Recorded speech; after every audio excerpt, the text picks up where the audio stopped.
പ്രിയപ്പെട്ടവരെ, പണമെന്ന് പറയുന്നത് ഒരു മനുഷ്യ മനസ്സിൻ്റെ ജീവിതത്തിൽ വളരെ പ്രാധാന്യമേറിയ ഒന്നാണ്.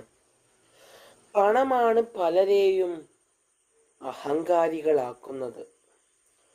പണമുണ്ടായിട്ടും പാവപ്പെട്ടവരെ ഒന്ന് ദയയോടെ കാണാൻ, ഒന്ന് നോക്കാൻ, ഒന്ന് സഹായിക്കാൻ കഴിയാത്ത കല്ലിൻ്റെ മനസ്സുള്ള ജന്മങ്ങളുടെ നാട്ടിലാണ് നാം ജീവിക്കുന്നത്.